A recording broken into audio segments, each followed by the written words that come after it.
Après ses premières productions réalisées entre Brazzaville et Pointe-Noire, respectivement, capitale politique et économique de la République du Congo, Parole d'expert, votre émission, le rendez-vous des intangibles du numérique, dépose ses valises à Bruxelles en Belgique, la capitale de l'Europe.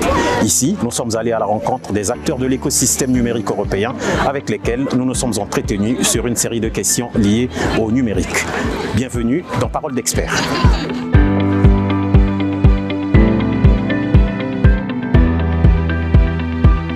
L'intelligence artificielle est aujourd'hui le centre de nos débats. On en parle dans les journaux, à la télévision, dans les forats, dans nos entreprises et voire même dans les milieux publics. Considérée à un moment donné comme une science-fiction par certains, aujourd'hui, l'IA est devenu un outil redoutable pour la transformation de l'être humain. Concept considéré par les experts comme un processus d'imitation de l'intelligence humaine, reposant éventuellement sur des facteurs importants dans un environnement informatique et dynamique, avec le but, bien entendu, de permettre aux ordinateurs de penser et d'agir comme les êtres humains. L'IA défraie la chronique. Pour certains, cette innovation est accueillie favorablement, avec enthousiasme.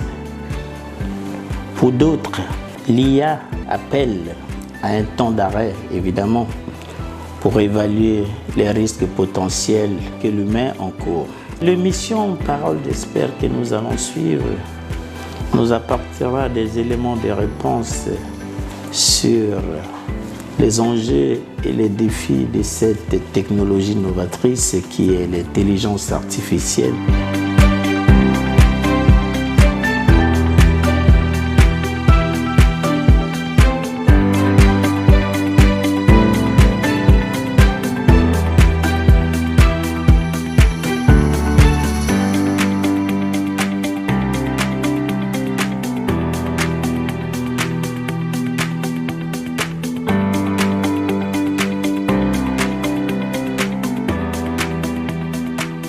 Bonjour mesdames, bonjour messieurs, bienvenue dans ce numéro de Parole d'expert qui a pour thème l'intelligence artificielle, enjeux et défis. Bien plus qu'une technologie, l'intelligence artificielle représente une nouvelle manière d'interagir avec son environnement et même de faire des affaires. Cette technologie a le potentiel de transformer plusieurs aspects du travail et de la gouvernance opérationnelle. Alors que certains accueillent cette innovation favorablement, d'autres appellent à un temps d'arrêt pour en évaluer les risques potentiels, notamment pour les humains. Qu'est-ce que l'intelligence artificielle? Quelles sont ses différentes applications et quel est ou sera son impact sur notre société, notamment en termes d'enjeux et de défis? L'intelligence artificielle, ce n'est plus que de la science-fiction. On en parle dans cette émission avec le docteur Romain Absil. Docteur, bonjour. Bonjour. Une petite présentation de vous pour nos téléspectateurs. Qui est Romain Absil? Je m'appelle Romain Absil, je suis docteur en informatique et je donne cours à l'université de Mons, à l'université de Bruxelles, à l'université de Namur et en haute école à Bruxelles de mathématiques, informatique, globalement. La révolution de l'intelligence artificielle est la plus rapide des révolutions industrielles que nous avons connues. L'IA est décrite aujourd'hui le plus souvent comme spectaculaire. Vous, en tant qu'expert, dites-nous, qu'est-ce que l'intelligence artificielle?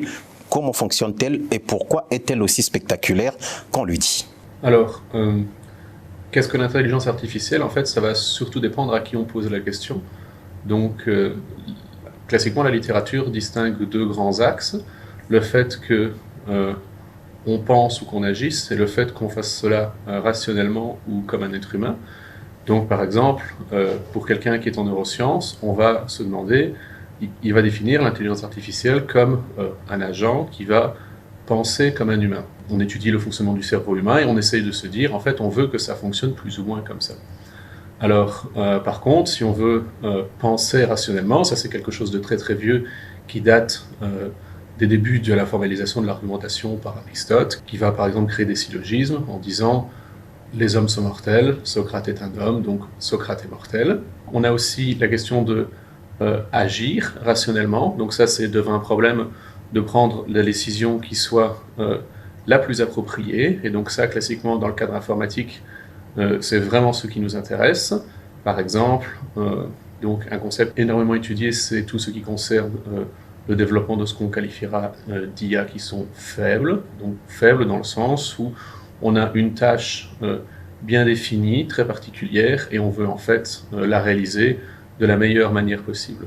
Donc voilà, comparé à ce qu'on trouve classiquement en science-fiction, ou ce qu'on appelle l'IA forte, où là c'est, contrairement à être dédié à une tâche spécifique, c'est quelque chose qui est complètement multimodal, c'est-à-dire comme un cerveau humain, et souvent c'est de la culture, et donc c'est des systèmes qui sont capables de surpasser les êtres humains, mais j'insiste sur le fait que ce genre de choses, ça reste vraiment de la science-fiction. À vous entendre, on comprendra que c'est normalement un système qui est capable d'apprendre, de s'adapter et de fois même de raisonner. Oui, c'est ça. Ça, c'est quelque chose dont je n'ai pas encore parlé. En particulier, dans le cadre informatique, qualifié d'intelligence artificielle, c'est un système qu'on va mettre devant des problèmes, et donc en présence de données, pour qu'ils apprennent à les résoudre sur base de ces données. Et donc, classiquement, les premières itérations du système sont relativement primitives, mais au plus on présente des situations différentes à ce système, au plus il apprend et plus sa prise de décision va être performante. Donc, un point clé, c'est spécifiquement cette présence de données à fournir au modèle pour qu'il puisse s'entraîner. En parlant justement de sa structuration, de quoi est faite l'intelligence artificielle et de quoi se nourrit-elle pour être en mesure justement de répondre à toutes ces problématiques? Oui. C'est un ensemble de programmes, donc il y a plusieurs choses qu'on peut faire. Donc on a des algorithmes qui sont plus primaires, qu'on a des choses qui sont beaucoup plus sophistiquées, du type tout ce qui est machine learning, tout ce qui est deep learning. Donc le deep learning, c'est tout ce qui concerne les réseaux neuronaux, dont on entend énormément parler et qui sont classiquement utilisés pour les problèmes les plus complexes. Et de quoi elle se nourrit? De données, pour réaliser sa tâche de manière performante, et aussi de temps et donc d'énergie.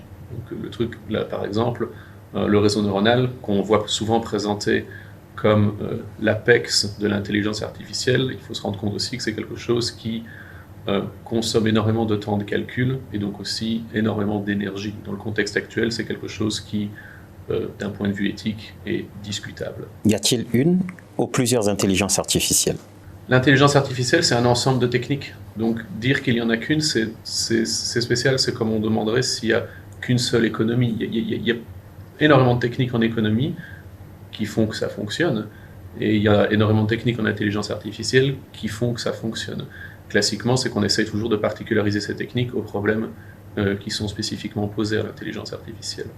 Vous évoquiez tout à l'heure le machine learning et le deep learning. Pour nos téléspectateurs, qu'est-ce que cela voudrait concrètement dire lorsqu'on voit comment fonctionne l'intelligence artificielle, notamment dans l'usage quotidien de nos téléphones, par exemple? Alors, le machine learning, c'est classiquement un ensemble de techniques. Donc, c'est un terme très générique pour désigner toutes les techniques qui vont permettre à un algorithme d'améliorer ses performances sur base de données. Donc, l'algorithme, en quelque sorte, apprend à mieux réaliser ses tâches.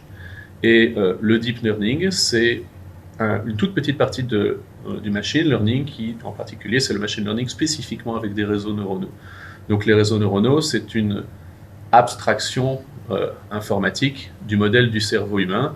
Et donc on a un ensemble de neurones qui sont placés en couches, qui communiquent entre eux, et on leur donne des entrées sous forme de paramètres classiquement numériques. Et le réseau neuronal va nous fournir une sortie, par exemple, pour nous dire je recommande de réaliser cette action-là dans cette situation-là. Un exemple extrêmement populaire et l'une des premières utilisations visibles et compréhensibles par tous des réseaux neuronaux, ça a été la victoire de l'ordinateur d'IBM sur Kasparov, spécifiquement, où là c'est un réseau neuronal, parce que le jeu d'échecs à l'époque était un système extrêmement complexe, donc bien compris, mais étant donné la puissance de calcul qu'on avait à l'époque, extrêmement complexe. Et donc là, on a dû utiliser cette abstraction de réseaux neuronaux parce que c'était très très complexe, spécifiquement pour arriver à rivaliser avec la décision humaine.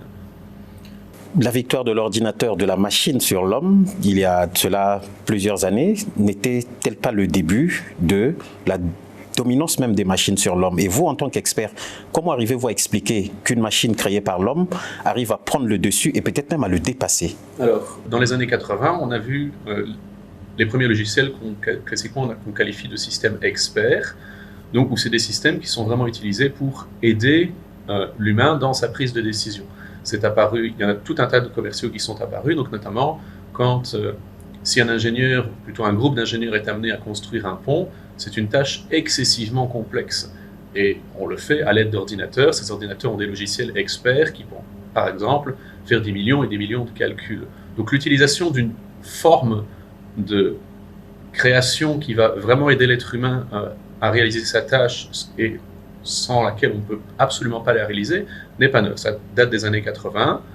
Fin des années 80, on a vraiment eu le début de l'intelligence artificielle à proprement parler, où il y a un apprentissage, spécifiquement les systèmes experts dont je vous ai parlé avant. Classiquement, à cette époque-là, n'étaient pas des systèmes qui apprenaient.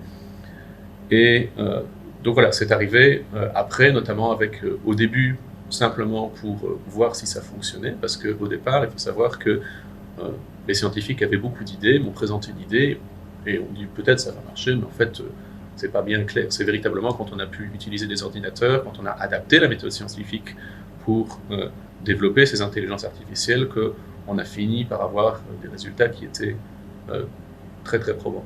Dans le contexte actuel de l'innovation technologique, pour ne pas dire des innovations technologiques, à quoi peut-on assimiler l'intelligence artificielle et peut-on se réjouir de sa maturité ou bien avons-nous de quoi nous inquiéter? On peut utiliser de l'intelligence artificielle pour à peu près tout ce qu'on veut, ce qui ne veut pas dire que c'est nécessairement une bonne idée.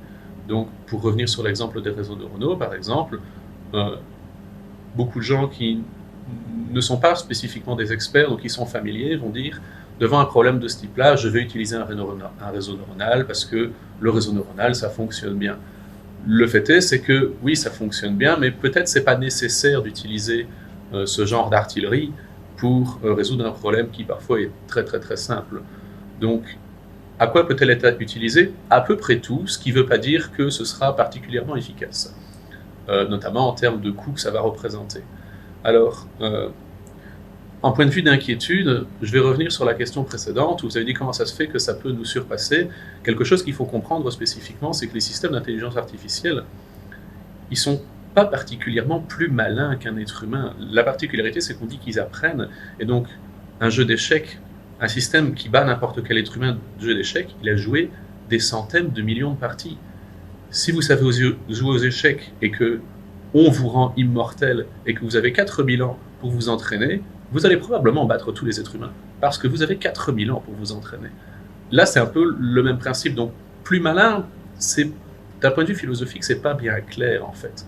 La question, c'est souvent une question de ressources, en termes de temps, en termes de puissance calcul, en termes d'énergie, en termes de qualité de l'échantillon qu'on va donner à l'intelligence artificielle pour s'entraîner.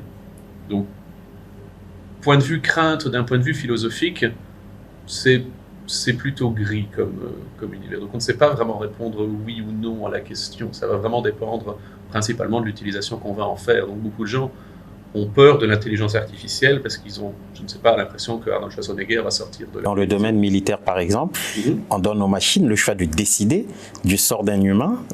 N'y a-t-il pas de quoi avoir peur? Classiquement, la législation souvent empêche ce genre de choses. Maintenant, il faut savoir que ce n'est pas quelque chose de particulièrement neuf. Pendant la guerre du Golfe, par exemple, il y a des robots qui ont été déployés spécifiquement pour être déployés dans les zones très très dangereuses. Même ici, plus récemment, pendant la guerre en Irak, pendant la guerre en Afghanistan, la société qui fabrique les aspirateurs Roomba a spécifiquement fabriqué des robots pour se balader dans le désert, dans les montagnes. Donc c'est des robots à chenilles pour repérer classiquement les saboteurs, les snipers, déminer le terrain, des tâches qui sont complexes et excessivement dangereuses pour des êtres humains. Donc, et là, c'est classiquement le cadre militaire. Maintenant, je suppose dont vous parlez, c'est tout ce qui est armes autonomes. Classiquement, les armes autonomes, pour le moment, c'est pas un système qui est intelligent. C'est par exemple une tourelle qui va tirer sur tout ce qui rentre dans son rayon d'action. c'est pas quelque chose de particulièrement intelligent. Elle va pas se déplacer toute seule pour commencer à chasser des êtres humains comme dans un film de science-fiction. À l'heure actuelle, c'est plutôt ce genre de choses qui existent, donc c'est plus des systèmes automatiques que des systèmes intelligents. Après, il faut prendre peut-être ma réponse avec un peu de recul, dans le sens où les militaires ont tendance à cacher ce qu'ils font pour des raisons de sécurité, et donc savoir exactement où en est l'état de l'art en termes d'intelligence artificielle dans le cadre militaire, à moins d'être un cadre de l'armée, je pense que en tant que scientifique, c'est pas quelque chose de facile à savoir, à cause que les informations sont cachées, tout simplement. D'accord. On dit de l'intelligence artificielle qu'associée aux mégadonnées, elle peut résoudre certains des plus grands défis liés au développement dans le monde. Comment, et si possible, illustrer cela par des exemples un peu plus concrets?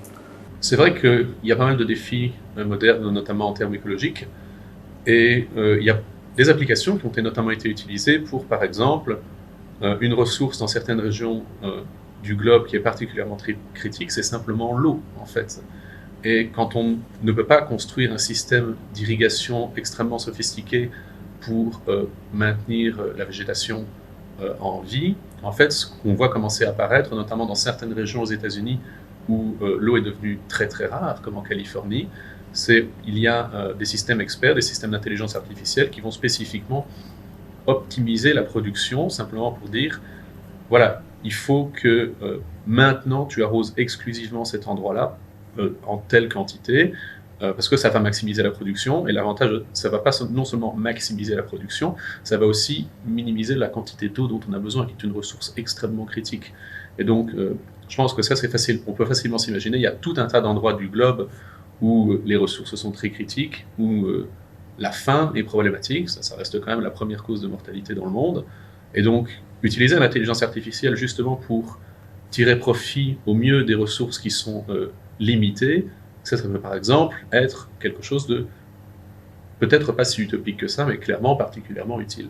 Et dans le domaine de la santé par exemple, quel peut être son apport? Dans le domaine de la santé, il y a pas mal d'applications qui sont pas tout à fait neuves. Par exemple, j'ai été chez le dermatologue il n'y a pas plus d'un mois, et je lui ai posé des questions parce que c'est mon centre d'intérêt, et en fait la dermatologue était tout à fait au courant qu'il y avait des systèmes experts, et elle dit notamment dans les hôpitaux, classiquement, on utilise cela. Donc par exemple, savoir si un grain de beauté est bénin ou malin, le dermatologue ne va même pas se déplacer, parce que l'intelligence va le faire pour lui, pour beaucoup moins cher surtout.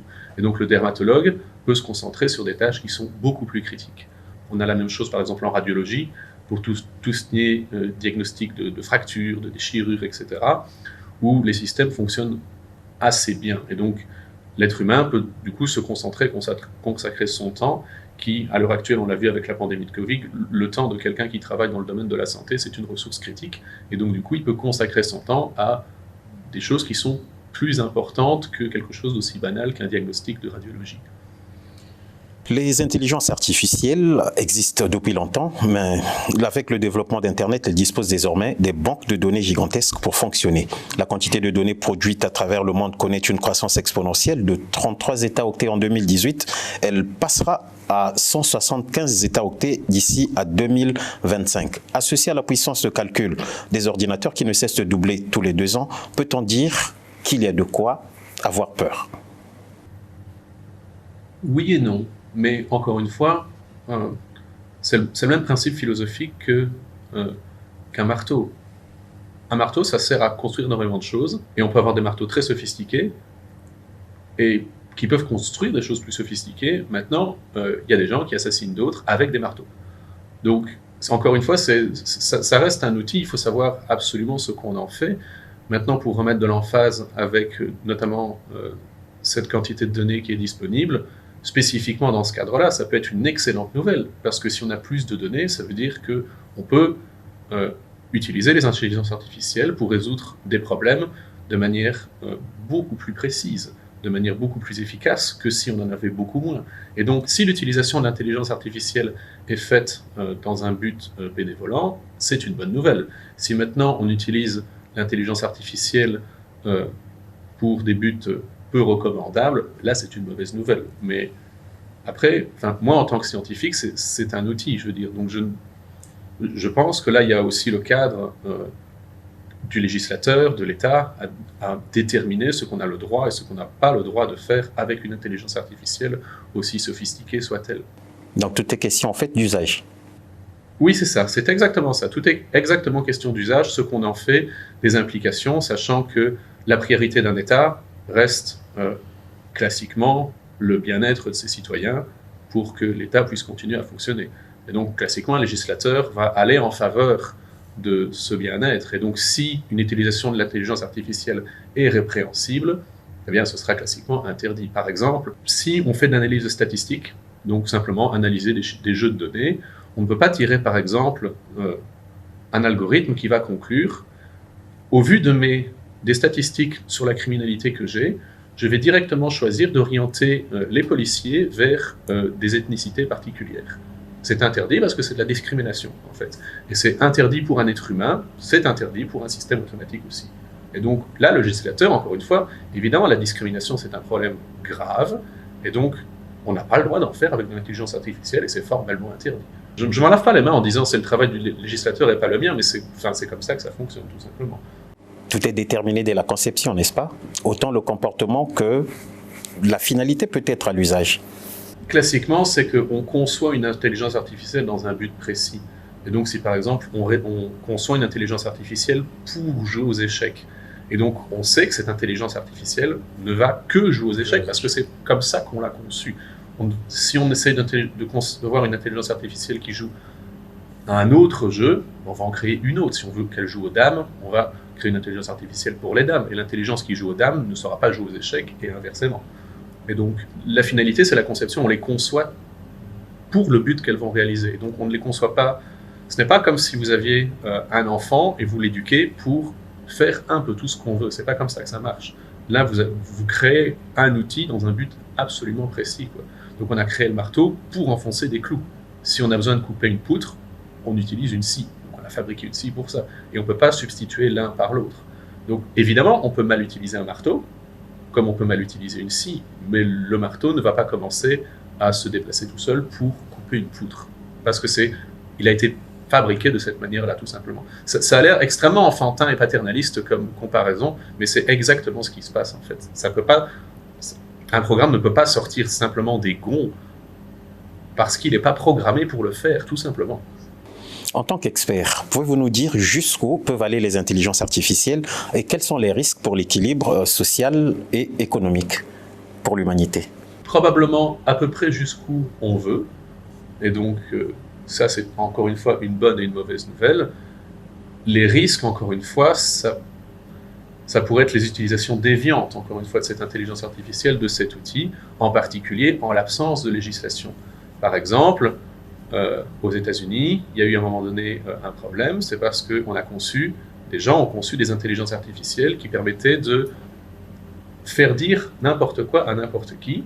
Et le laboratoire qui avait développé ça, notamment, a fait une vidéo pendant l'exercice de Barack Obama, où on voyait une vidéo de Barack Obama tenir les propos qui étaient ceux d'un adepte du Ku Klux Klan. Alors c'était rapidement évident que c'était pas possible, en fait, et c'était pour montrer la fidélité de cette chose-là. Et donc, le problème, c'est que si on est capable de faire dire n'importe quoi à n'importe qui, ça va poser des problèmes, notamment pour les politiques, les personnalités publiques, etc. Et la particularité, quand cet épisode est sorti, c'est que le cadre légal n'était pas prêt, en particulier aux États-Unis, où il y a peu de restrictions en termes de liberté d'expression. Et donc, un des risques, évidemment, c'est le mauvais usage, et en particulier si le milieu juridique n'a pas de cadre pour encadrer l'utilisation, ça peut être un problème. Alors, on sait que le milieu juridique, devant des problèmes graves, a tendance à prendre des mesures d'urgence, voire à réagir vite, au minimum pour prendre une mesure temporaire et ensuite pour rédiger un cadre légal beaucoup plus minutieux. Ça, c'est peut-être l'un des risques également. Alors après, on entend souvent des gens qui ont peur de l'intelligence artificielle parce que, par exemple, ça prend des emplois. Où ça tue des emplois, c'est un terme encore plus fort, où on voit, par exemple, des gens qui vont dire « Non, mais moi, je veux absolument passer à la caisse où il y a un être humain parce que je ne vais pas utiliser la machine automatique parce que ça tue des emplois. » Cet argument-là, en fait, il n'est pas particulièrement associé à l'intelligence artificielle. C'est un argument qui est associé au progrès en général. On avait le même genre d'argument quand l'électricité publique est arrivée, où avant, dans les rues, il y avait des gens qui, tous les soirs, allumaient les lampadaires, tous les matins, ils éteignaient les lampadaires, et puis l'électricité publique est arrivée, il y a eu des arguments disant « Oui, mais non, mais regardez, on va tuer les emplois de tous ces gens-là ».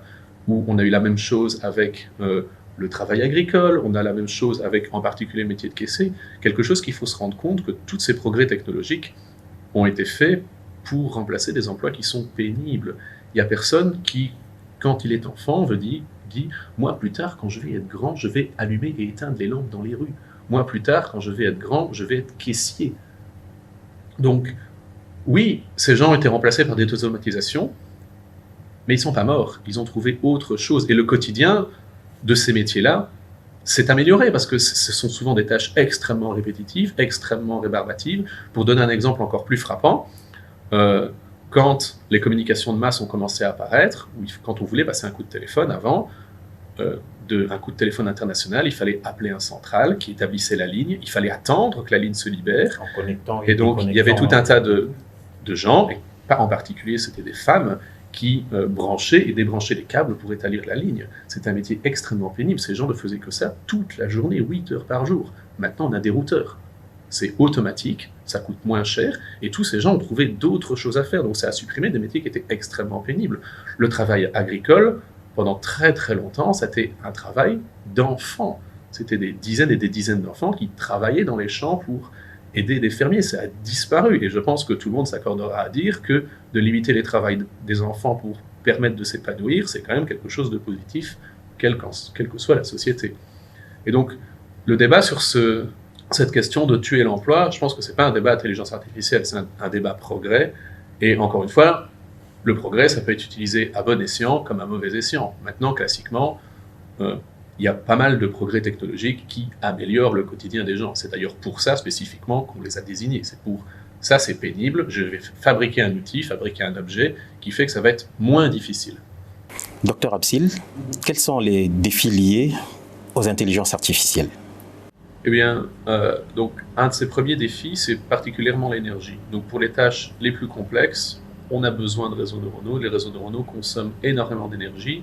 Et dans le contexte actuel, l'énergie, c'est très très lié à l'environnement, et donc c'est très important. Donc ça, c'est véritablement un défi pour l'intelligence artificielle. Maintenant, quelque chose qui est aussi peut être utilisé pour l'intelligence artificielle, donc un défi qu'on a régulièrement, c'est par exemple, pour reprendre l'exemple avec le discours de Barack Obama et des deepfakes, c'est que là, c'était relativement facile de se rendre compte que c'était un faux. Donc, Barack Obama ne tiendrait jamais des propos de ce type ségrégationniste. Maintenant, il faut savoir que comme on peut faire dire n'importe quoi à n'importe qui, quelqu'un de mal intentionné peut le faire de manière très intelligente, où on ne saura pas distinguer si c'est un faux. Et donc ça, c'est problématique pour notre société actuelle. Maintenant, l'approche classique, c'est que oui, on ne sait pas le faire, on ne sait pas distinguer le vrai du faux, parce que c'était l'objectif primaire de l'intelligence artificielle. Mais ce n'est pas grave. Ce qu'on va faire, c'est qu'on va entraîner une intelligence artificielle qui va combattre cette intelligence artificielle. Et comme elle sera spécifiquement designée pour combattre cette intelligence artificielle-là, la nouvelle intelligence artificielle va pouvoir dire « Bah non, c'est bon, ça c'est un faux, c'est moi qui l'ai dit, j'ai été entraîné spécifiquement pour détecter ce problème-là ». La Chine prévoit d'investir 150 milliards d'euros dans l'intelligence artificielle d'ici à 2030. Est-ce que cette ambition est la preuve de l'enjeu majeur du futur, qui voudrait que celui qui contrôle les mégadonnées et l'intelligence artificielle contrôle aussi le monde? Je ne sais pas. Maintenant, la grande particularité spécifiquement, c'est que pour concevoir un système d'intelligence artificielle, on a besoin d'énormément de données. Et c'est pour ça que, peut-être de manière connexe, les plus grands acteurs sur le marché en matière d'intelligence artificielle sont aussi ceux qui possèdent les données, comme par exemple Google. Et donc, dans le cadre de la Chine, où là c'est véritablement un État fédéral qui investit, donc ça c'est vrai que ça a énormément d'avantages d'avoir ce genre de moyens à sa disposition, et étant donné comme on peut utiliser l'intelligence artificielle pour à peu près ce qu'on veut, bien évidemment c'est un très très grand enjeu, quoi, je veux dire.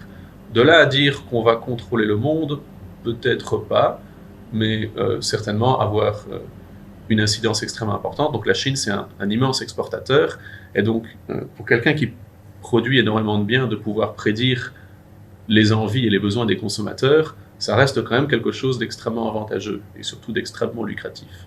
Je vais peut-être poser la question d'une autre manière, parce que dans les débats même entre les experts et les néophytes, il arrive souvent qu'une question soit posée ou reposée, c'est celle de savoir est-ce que demain, l'intelligence artificielle prendra le contrôle du monde? De manière complètement autonome, donc vous voulez dire? Certainement, oui. Non. Spécifiquement parce que, encore une fois, c'est un outil. C'est quelque chose qui est à la disposition d'un ensemble de personnes, je veux dire. Donc, que l'intelligence artificielle prenne contrôle du monde, non. Qu'un groupe de personnes prenne contrôle du monde à l'aide de l'intelligence artificielle, ça c'est beaucoup plus probable. Maintenant, d'aucuns diront que les oligarques les plus puissants de la planète n'ont pas besoin d'intelligence artificielle pour prendre contrôle du monde dans tous les cas. Donc c'est juste que ça va rendre la tâche peut-être plus aisée s'ils avaient de telles velléités.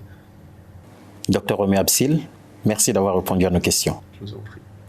Mesdames et messieurs, c'est la fin de Parole d'Expert. Merci de nous avoir suivis. Rendez-vous à un autre numéro la semaine prochaine. Au revoir.